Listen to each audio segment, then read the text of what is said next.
So hello my YouTube family. उम्मीद करता हूँ कि आप सब जहाँ पर भी होंगे बिल्कुल ठीक ठाक होंगे और मज़े में होंगे। तो आज की इस वीडियो में मैं आप लोगों के लिए एक्सप्लेन करने वाला हूँ सोल लैंड 2 का एपिसोड नंबर 65। तो जैसा कि लास्ट एपिसोड में हमने देखा था कि यहाँ पे यूहाओ ने लोंग जियाओ से फाइट की थी और फाइट जीतने के बाद यूहाओ वापस श्रेक एकेडमी आ जाता है। जहाँ श्रेक एकेडमी पहुँचने के बाद उसे पता लगता है कि वहाँ पे तो एक डेट इवेंट ऑर्गेनाइज हो चुका है जो कि कल रात होने वाला था। उसको तो इस इवेंट में बिल्कुल भी दिलचस्पी नहीं थी क्योंकि वो अपने दोस्त वांगडोंग से मिलना चाहता था। इसलिए वो भागकर वांगडोंग के रूम में पहुँचता है, जहाँ पर पहुँचने पे उसे पता लगता है कि वांगडोंग भी उसी डेट इवेंट में गया हुआ है। इसके बाद यूहा भी ना चाहते हुए अपने दोस्त जू शेंगसी के साथ यहाँ उस डेट इवेंट पर पहुँच चुका था और यहाँ पहुँचते ही हम लोग देख पाते हैं कि वो इवेंट अब शुरू हो चुका था।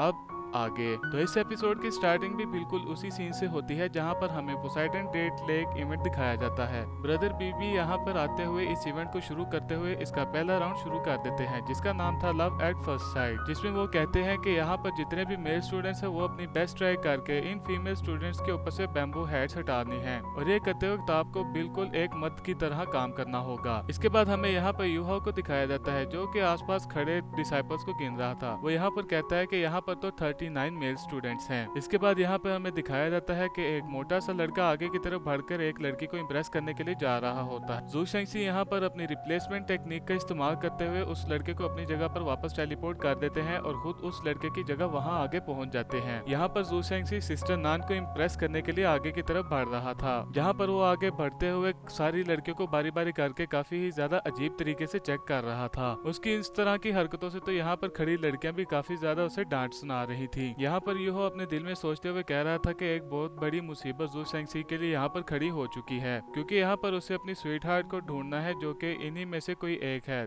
लेकिन यहाँ पर मुश्किल तो ये है कि सभी ने एक जैसे कपड़े पहने हैं और अपने चेहरों को अपने नकाब से। इसके बाद यूहो की भी नजर एक लड़की पर पड़ती है जो कि काफी ज्यादा अलग होकर खड़ी थी और वो यूहो को जानी पहचानी सी लग रही थी। जू शेंगसी ने यहाँ पर आगे बढ़ते हुए एक लड़की को सिलेक्ट किया और उस पर अटैक करना शुरू कर देता है और वो लड़की भी हम लोग यहाँ पर देख पाते हैं बहुत आसानी से उसके अटैक्स को डोज कर पा रही थी। जू शेंगसी यहाँ पर उस लड़की का हाथ पकड़ते हुए उसे अपने साथ लगा लेता है और उसके मुंह से उसका बैम्बू हैट हटाने की कोशिश करता है, जहाँ पर वो आखिरकार इसमें कामयाब हो गया था। वो हेड हटाते हुए कहता है कि ना मैं तुमसे बहुत ज्यादा प्यार करता हूँ। इसके बाद आहिस्ता आहिस्ता करके बाकी भी लड़के आगे की तरफ जाते हैं, जिनमें से तो कुछ फेल हो जाते हैं और कुछ पास हो जाते हैं। इसके बाद सिस्टर जीजी यहाँ पर कहती है कि चलो अब अगले मेल स्टूडेंट को यहाँ पर इन्वाइट करते हैं। ये ऐलान सुन के तो जू शेंगसी यहाँ पर यूहो को कहता है कि चलो यूहो अब तुम्हारी बारी है। यूहो यहाँ पर कहता है कि मैं यहाँ पर सिर्फ वांगडोंग को देखने के लिए आया हूँ। जू शेंगसी यहाँ पर कहता है कि यहाँ पर सब अब आ चुके हैं, अगर तुम यहाँ पर हार जाते हो या तुम यहाँ पर एक मुकाबला नहीं जीतना चाहते तो तुम बाद में मुझे इसके लिए ब्लेम बिल्कुल भी मत करना। उसकी इस तरह की बातें सुनकर तो यूहो भी फाइनली मान जाता है। इसके बाद यूहो अपने दिल में सोचता है कि ये बहुत अच्छा मौका है कि मैं यहाँ पर अपनी सोल का शो ऑफ करूँ। ये सोचते ही यूहो यहाँ पर स्नो क्वीन की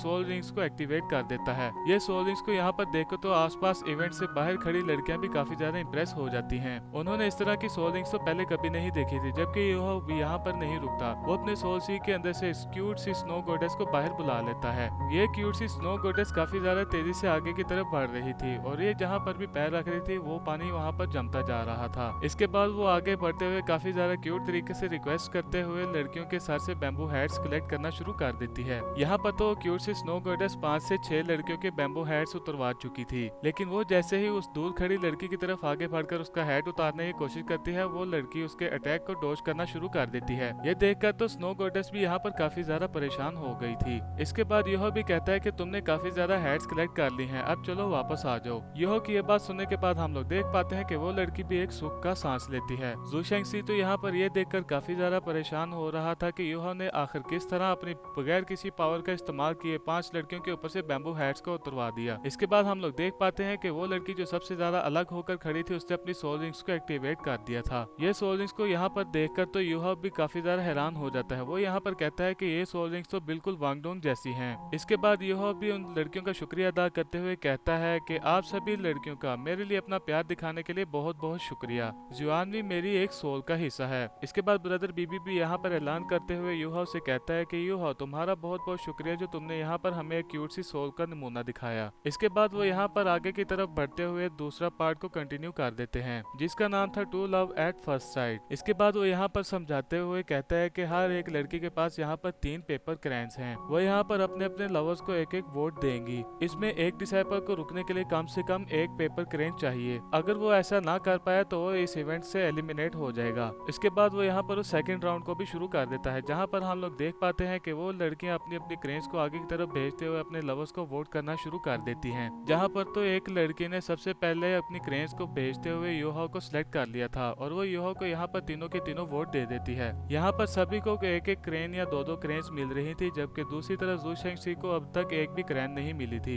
यहाँ पर हम लोग तो देख पाते हैं कि जिसके पास एक क्रेन भी थी वो लड़का उस एक क्रेन को पाकर भी बहुत ज्यादा खुश था। जियाओ जियाओ भी यहाँ पर मौजूद होती है, जो कि आगे की तरफ बढ़ते हुए दो क्रेन्स को आगे की तरफ भेज चुकी थी और वो यहाँ पर अपने लवर यानी कि गेटाओ को वोट करती है। इसके बाद जू शेंगशी सिस्टर नान से कहता है कि सिस्टर नान प्लीज मुझे वोट करो। सिस्टर नान भी यहाँ पर बिल्कुल ऐसा ही करती है, वो भी अपना वोट कर देती है, लेकिन वो यहाँ पर जू शेंगशी को नहीं बल्कि किसी और को वोट कर देती है। सिस्टर नान की इस तरह की हरकत देखकर तो यहाँ पर जू शेंगशी का दिल ही टूट जाता है। वो यहाँ पर सिस्टर नान से कहता है कि सिस्टर नान प्लीज ऐसा मत करो, मैं अभी एलिमिनेट नहीं होना चाहता। जू शेंगशी की इस तरह की बातें सुनकर आखिरकार जियाओ जियाओ भी उसे एक वोट कर देती है। इसके बाद वो यहाँ पर जियाओ जियाओ का शुक्रिया अदा करते हुए कहता है कि जियाओ जियाओ तुम्हारा बहुत बहुत शुक्रिया कि तुमने आज मुझे यहाँ पर एलिमिनेट होने से बचा लिया। इसके बाद वो यहाँ पर रिजल्ट्स को देखना शुरू करते हैं, जहाँ पर सबसे ज्यादा तो योहा को वोट मिले थे। योहा के पास इतनी ज्यादा वोट देखकर तो आसपास खड़े लड़के और लड़कियां काफी ज्यादा हैरान हो जाते हैं, जबकि यहाँ दूसरी तरफ खड़ा हुआ एक लड़का योहा से बहुत ज्यादा जेलस हो रहा था और वो योहा का जानी दुश्मन भी है। योहा यहाँ पर देखता है कि उस दूर खड़ी लड़की ने तो उसको वोट नहीं किया और वो यहाँ पर उसे टेढ़ा मुंह करके देख रही थी। वो यहाँ पर कहता है कि अभी भी मुझे ऐसा क्यों लग रहा है कि जैसे मैं इस लड़की को बहुत अच्छे तरीके से जानता हूँ। इसके बाद हम लोग देख पाते हैं कि जिन लड़कों को यहाँ पर वोट नहीं मिले वो यहाँ से एलिमिनेट हो जाते हैं। इसके बाद हम लोग यहाँ पर देख पाते हैं कि इस राउंड के एंड होते ही यहाँ पर 24 मेल स्टूडेंट्स और 17 फीमेल स्टूडेंट्स बाकी रह जाती हैं। दोस्तों वीडियो को आगे कंटिन्यू करने से पहले मेरी आप तमाम लोगों से एक रिक्वेस्ट है, अगर आप मेरे चैनल पे न्यू है और आपको वीडियो देखकर अच्छा लगता है तो वीडियो को लाइक करके चैनल को लाजमी से सब्सक्राइब कर दिया करें। अगर आप लोग यहाँ पर सब्सक्राइब करते हैं तो इससे मेरी थोड़ी सी मोटिवेशन होगी और मैं कोशिश करूंगा कि आगे चल के आपके लिए इसी तरह की और नई स्टोरीज ढूंढ कर लाऊं। तो चलिए वीडियो को आगे की तरफ कंटिन्यू करते हैं। यहाँ पर हम लोग देख पाते हैं कि अब थर्ड राउंड की बारी थी। इसके बाद वो यहाँ पर मौजूद सभी को इस राउंड के रूल्स को समझाते हुए कहते हैं कि इस राउंड में हर कोई लड़का किसी भी लड़की को इनवाइट कर सकता है और उसके पास यहाँ पर 45 मिनट्स होंगे कि वो उस लड़की को इम्प्रेस कर सके। अगर वो ऐसा कर पाते हैं तो वो लड़का उस लड़की को अपनी बाहों में ले सकता है। इसके बाद यहाँ पर हमें एक दिखाया जाता है कि एक लड़का किसी दूसरी लड़की को इन्वाइट करता है और उसके साथ काफी ज्यादा अनोइंग हरकतें शुरू कर देता है। वो लड़की भी उससे तंग आके उसे रिजेक्ट कर देती है और वो लड़का भी यहाँ पर एलिमिनेट हो जाता है। उसके एलिमिनेशन को होता हुआ देखकर तो आसपास खड़े लड़के काफी ज्यादा हंस रहे थे। इसके बाद हमें दिखाया जाता है कि काफी ज्यादा मेल डिसाइपल्स आगे की तरफ बढ़ते हुए फीमेल डिसाइपल्स को इम्प्रेस करना शुरू कर देते हैं और यहाँ पर ब्रदर केटाओ की तो अब हालत खराब हो रही थी, क्योंकि उससे यहाँ पर हिम्मत नहीं हो पा रही थी कि वो अपने लवर्स को अपनी फीलिंग के बारे में बता सके। ब्रदर केटाओ यहाँ पर आखिरकार हिम्मत करके आगे तरफ बढ़ना शुरू कर देता है। पीछे से यूहा उसे रोकने की कोशिश करता है, लेकिन केटाओ उसकी बात नहीं सुनता और वो आगे की तरफ चला जाता है। वो यहाँ पर आगे की तरफ बढ़ते हुए जियाओ जियाओ को इनवाइट करता है। वो यहाँ पर जियाओ जियाओ से कहता है कि मैंने जब तुम्हें पहली मरतबा देखा तो मैं तभी तुम्हें समझ गया था कि तुम मेरे लिए बहुत ज्यादा खास हो। तुमने मेरी यहाँ पर काफी ज्यादा स्ट्रेस वाली ट्रेनिंग करवाई ताकि मैं पावरफुल हो सकूं और मैं अब यहाँ पर पावरफुल हो चुका हूँ, तो मैं चाहता हूँ कि मैं तुम्हारी खुद हिफाजत करूँ। और ये कहते हुए यहाँ पर अब जियाओ जियाओ के साथ अपने गुजारे हुए काफी पुराने लम्हात को भी याद करता है। जियाओ जियाओ भी यहाँ पर आगे की तरफ बढ़ते हुए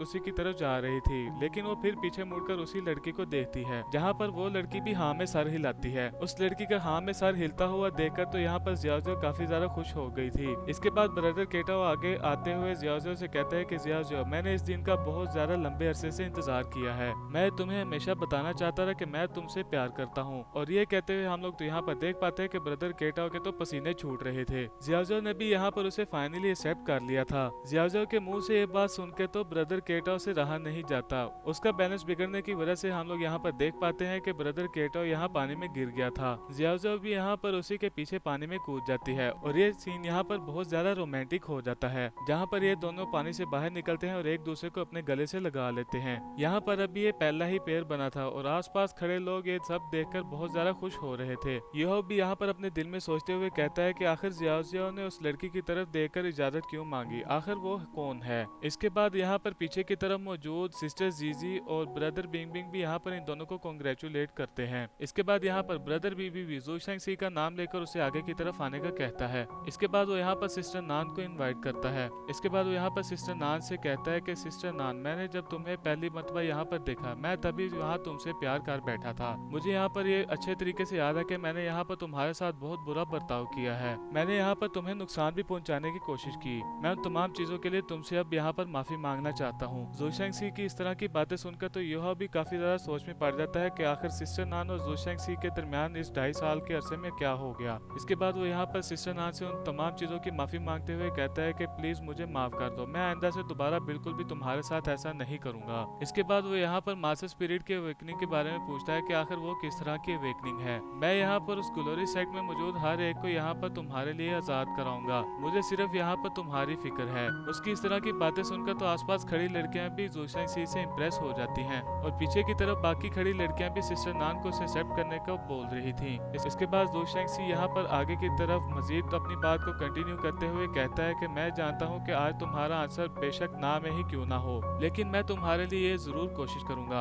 अगर मुझे यहाँ पर कोई दूसरा चांस मिला तो मैं वो बिल्कुल भी नहीं गवाऊंगा। इसके बाद वो यहाँ पर सिस्टर नान से कहता है कि सिस्टर नान, क्या तुम अब मुझे पसंद करती हो? मैं तुम्हें यहाँ पर हर वो चीज देने के लिए तैयार हूँ जिससे तुम यहाँ पर खुश रह सको, चाहे फिर इसके लिए मेरी जान ही क्यों ना चली जाए। मैं यहाँ पर तुमसे अपनी जान से भी ज्यादा बढ़कर प्यार करता हूँ। उसकी इस तरह की बातें सुनकर तो सिस्टर नान की भी आंखों में आंसू आ गए थे। वो यहाँ पर याद करती है कि किस तरह जू शेंगसी ने एक फाइट के दौरान उसे प्रोटेक्ट किया था। जो भी लोग यहाँ पर मौजूद थे सभी लोग सिस्टर नान को जू शेंगसी को एक्सेप्ट करने का कह रहे थे, लेकिन हम लोग तो यहाँ पर देख पाते हैं कि सिस्टर नान बिल्कुल भी कोई रिस्पॉन्स नहीं करती। सिस्टर नान का कोई भी रिस्पॉन्स नहीं आ रहा ये देखकर तो जू शेंगसी का दिल टूट जाता है और उसकी आंखों में आंसू भी आ जाते हैं। जू शेंगसी भी यहाँ पर समझ आता है कि सिस्टर नान अभी उसे एक्सेप्ट नहीं करने वाली। इसके बाद वो यहाँ पर कहता है कि ठीक है, मैं तुम्हारा जरूर इंतजार करूंगा, मैं यहाँ पर तुम्हारा हमेशा इंतजार करता रहूंगा। और ये कहते ही यहाँ पर जू शेंगसी वो पीछे की तरफ पानी में छलांग लगा देता है। सिस्टर नान को भी आखिरकार जू शेंगसी की इस तरह की बातें सुनकर रोना आ गया था। दोस्तों, वीडियो में आगे बढ़ने से पहले मैं आप तमाम लोगों से माजरत करना चाहता हूँ कि मैं वॉइस ओवर सही नहीं कर पा रहा